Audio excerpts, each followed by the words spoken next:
Balik tayo may higala sa sigutanan sa Senado mga kaigalaan. In fairness mga higala, no? Di po ba ilalim sad? In the part may higala ni Joel Villanueva o Chis Escudero nga ilang pagbali may higala to speakers kay di man gud ingon nga gi-offeran lang sila og kanang offeran kag kwarta mo bali, offeran kag malita di siguro madana sila ni Chis o Joel day pero ingon na gani nga preso mo ninyo madangatan o di mo ari delikado sad. Mo na nga tanawa na magkay kapanaminan kay pag ingon panjinggoy sa di kambali. Tuwa man gyud gipadamag sa prisuhan. Klaro man gina kasamang ki. Nya karon sunod Chis desisyon ni Chis Escudero may nga dili sa mobali siya tuwa bali. Di okay ang kahimtang.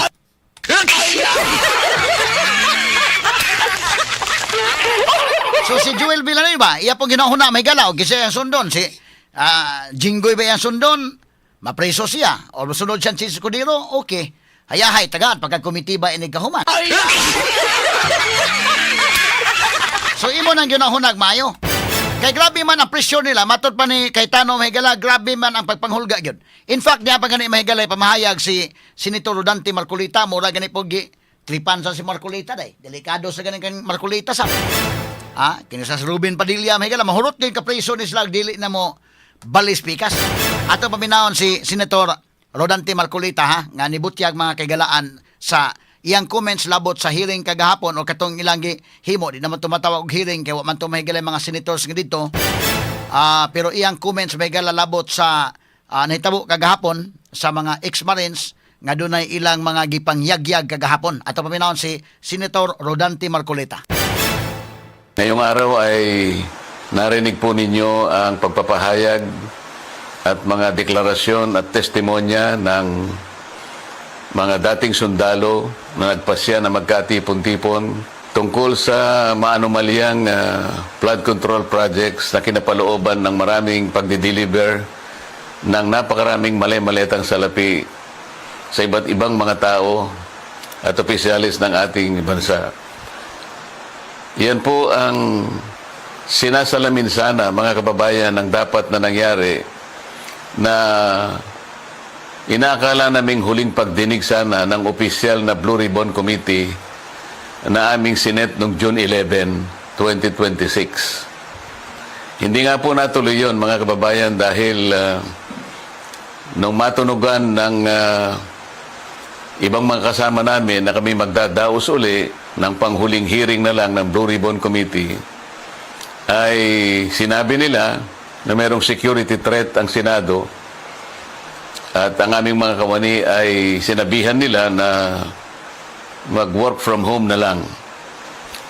Dahil po sa security threat at nagkaroon po ng napakaraming mga tanod sa Senado at wala naman po kaming magagamit na mga kawani, hindi po natuloy yung June 11 hearing na yon.